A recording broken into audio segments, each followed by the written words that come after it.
Hey adventurers, welcome back to my journey as a resident of Earth. Did you know that you can use your global entry card as a form of identification or sometimes even confirmation of your legal presence in the US?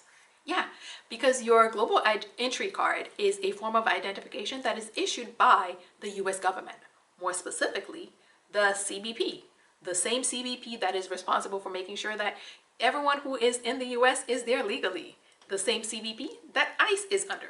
That's who issues your global entry card.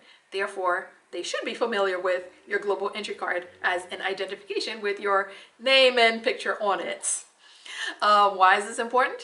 Over the last few months, with everything that's been going on with immigration, detention, and deportations even, a lot of people have been rightfully on edge because for a lot of people, it feels like any minor interaction with law enforcement could result in an issue. And people who don't know will tell you, well, don't do anything to cause you to have to interact with law enforcement. That's not how it works, because sometimes you need law enforcement because you're the person who is in need of their assistance. And there are 17 states that have stop and ID laws. So that means even if you did not call them because you needed their help, they can just happen to be walking by and stop you and request ID because that is the law. My state of Florida is one of those states with stop and ID, but I've never faced it. However, I was stopped and ID twice over the last couple of months because stop and ID is not something that just the US has. I was in the UAE and I'm just standing there minding my own business, and a police officer pulled up to the bus stop that was by me, and he demanded ID. And everyone who was familiar with the process just started walking towards him and just handing him their ID. But once I figured out what the situation was, I started looking for my passport, which that day I just happened to have with me, but it had fallen to the bottom of my bag. And while I'm digging for it, I guess he'd identified my American accent and determined that that was sufficient. So once he was done with everybody else and I still hadn't found my passport, he's like, okay, whatever, you're good, never mind. A few weeks later in Kuwait, I'm walking and an officer walks up to me and says ID. And I didn't have my physical passport, but I had a picture on my phone, and I pulled that up. I showed it to him. He showed it to a senior officer who confirmed that, yeah, she's good. So stop and ID is not something that just the US is doing. It's something that is happening in other places throughout the world. It's not so much that we're going to tell people don't do things to cause you to have to interact with with law enforcement. It's more of, okay, how do we navigate the situation, because it does exist. So when people have reached out to me in the past, one of the recommendations I've made is having the picture of your whatever legal document on your phone, be it a passport or a green card.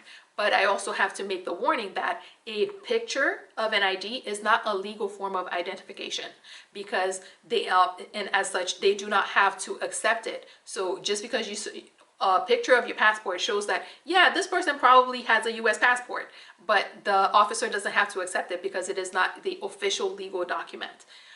While it would be nice to carry the passport or your green card with you, a lot of people don't carry them because it's hard. When you lose it, it's an issue.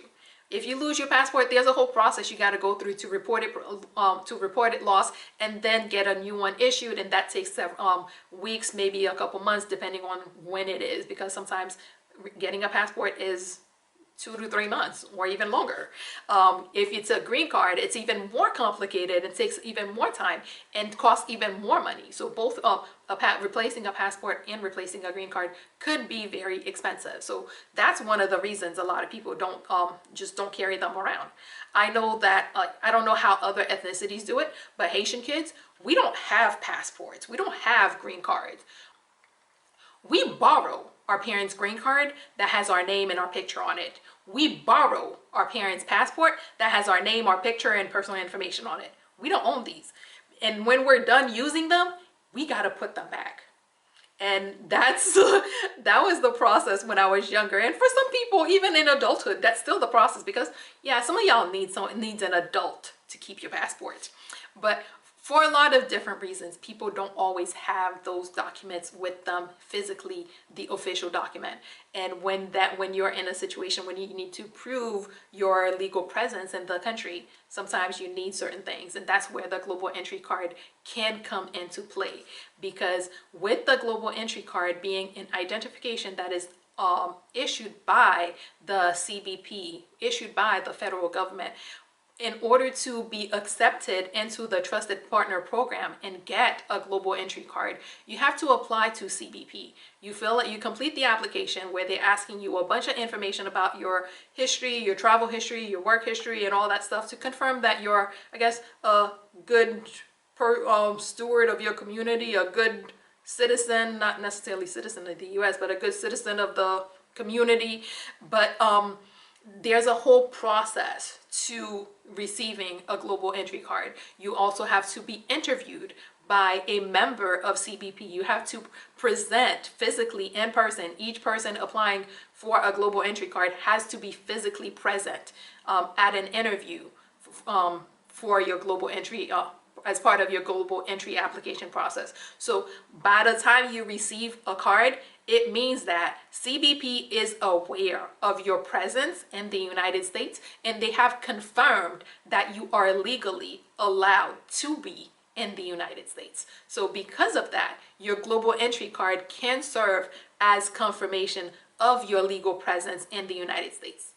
And because your global entry card is issued by CBP, which ICE is a part of, the hope is that people who are working for or with ICE will be aware of global entry and what that means, and having your global entry card should be enough to confirm that you are legally present in the United States.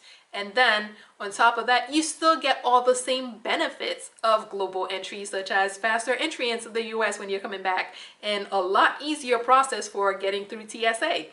So there are benefits to, there are the regular benefits to it, but if someone is looking for to make sure that they have a way of proving their legal presence in the US, that is definitely an option to consider.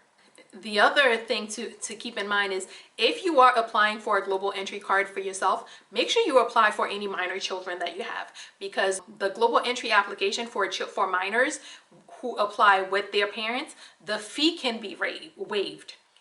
So if you apply for your child while you're applying for yourself, they can waive that fee. Whereas if you don't apply for the child at the same time and then you later choose to, or the child has to apply by themselves, you would have to pay the fee. So when you are doing your own application, make sure that you also do an application for any minors under your care, any minors that you are, I guess, allowed to apply for.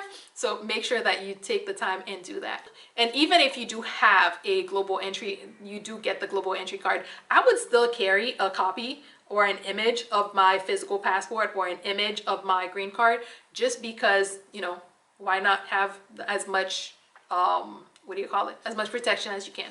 And global entry generally is issued to US citizens as well as permanent residents. So it's not just, you don't necessarily have to be a US citizen. As long as you are legally in the United States, there are a number of countries that whose citizens qualify for global entry. And I'll make sure I link there. I'll place a link to what countries citizens qualify for global entry in the US, so that if you are one of those countries and you are concerned about, you know, having to prove your legal presence in the US, global entry card could be a valid option. So I hope that this helps someone. This has been super long, so yeah, I'm gonna cut it there. Until then, bon voyage to me and to you.